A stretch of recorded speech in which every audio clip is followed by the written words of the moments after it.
It's Wild Wednesday. This is Lisa with John James Audubon State Park. Today we're going to be talking about an animal that actually goes by a lot of different names. Here's a picture of it. Now you might recognize some of these names.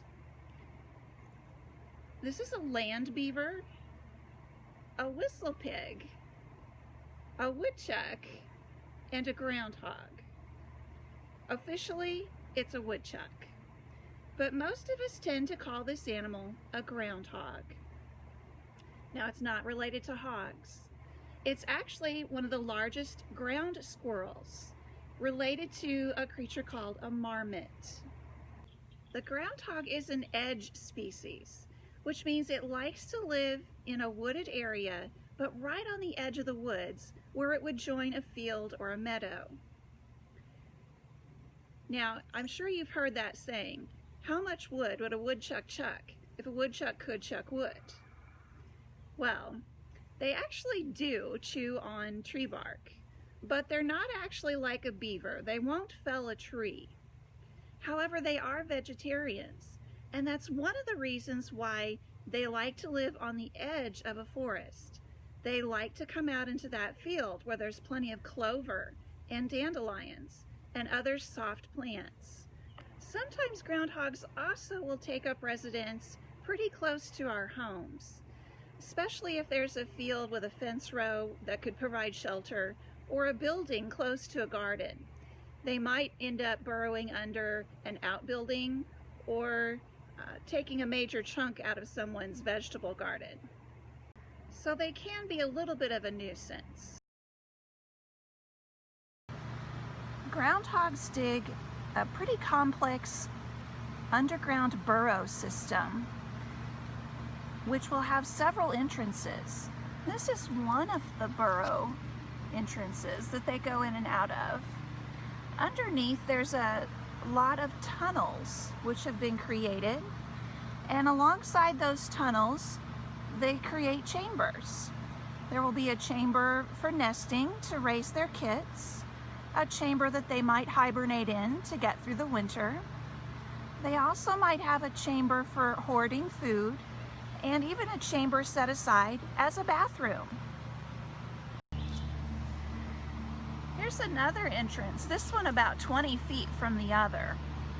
I have actually seen other animals use this hole as well, including a snake. Here's one climbing across our hillside right now.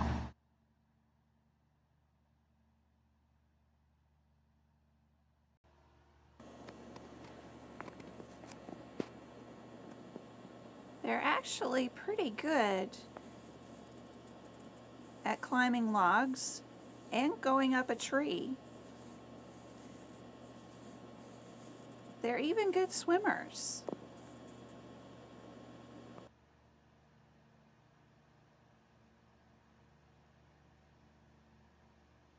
There's a reason why you don't usually see groundhogs in the winter. They are an animal that is a true hibernator.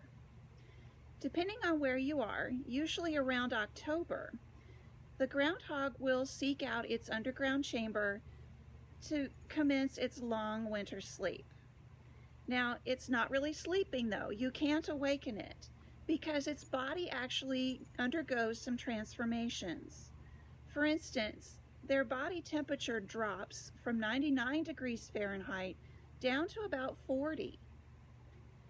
Their heart rate also slows down from the usual 80 beats per minute down to 5 beats per minute. And their breathing slows too. So their bodies have actually undergone a state that will allow them to make it through the winter months without getting up and moving around or seeking food.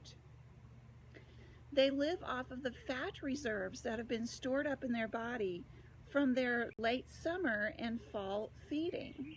They will awaken in early spring and of course start looking for food right away. And it's also in early spring, right after coming out of hibernation, that they will give birth to their kids.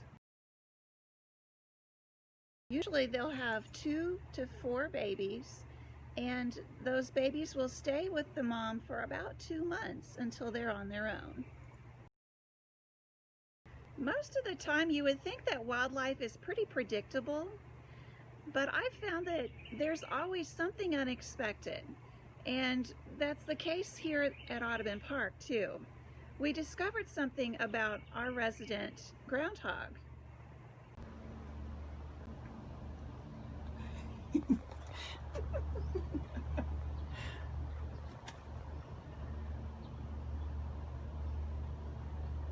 We have a groundhog that likes to climb stairs. Isn't that interesting?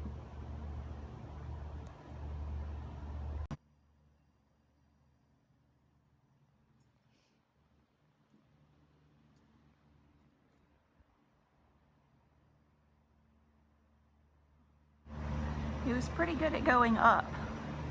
We'll see how well he comes down.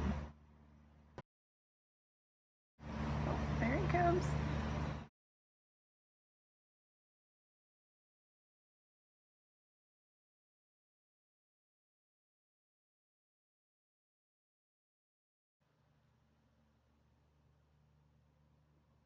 Have you noticed any groundhogs near you?